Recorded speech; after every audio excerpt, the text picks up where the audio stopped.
much. Big moves in the bond market today with the 10-year yield hitting the highest level since 2011, the 2-year at its highest since way back in 2008.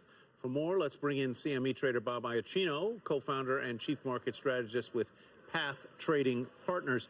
Do these interest rates at these levels or the speed at which they've gotten there, do they give you concern? Well, I think it's one, not the other, Tyler. The rates themselves don't bother me. As a matter of fact, I'm seeing some positives in these rates, to be honest. It's the speed. I mean, you saw about an 11 basis point move in the 10-year note, about a 15 basis point move in the 30-year note, and that's over the course of 4 days. We saw 12 and 15 basis points, respectively, in the prior month.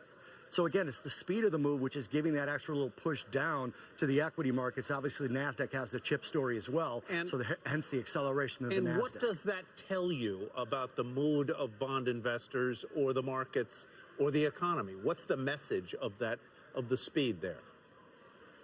Well, it's twofold. Number one, that inflation might be real. And number two, that there's enough economic cover for the Fed to actually continue to push up these rates and have the yield curve steepen. I think that's what's not being talked about a lot in this particular bond move is we've now got the yield curve back to where it was, 2s 10s and 2s 30s, August 1st, which prior to that had been shrinking. In September, it moved down a basis point. Now we're back out respectively. 2s 30s is now 46 basis points. That's where it was the beginning of August. All the risk of the yield curve flattening has moved out just as quickly as the rates have moved out.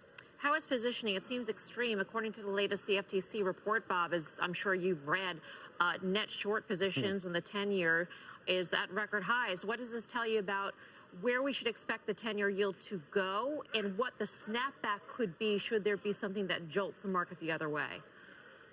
Well, there's always the concern of the snapback. Short covering is actually a thing that drives a rally much, much quicker than longs do.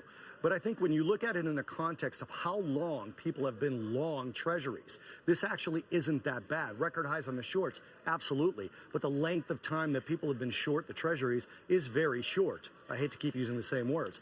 So that CFTC report, while concerning if there's a snapback, there has to be a news event to cause that snapback. Otherwise, I think it keeps building.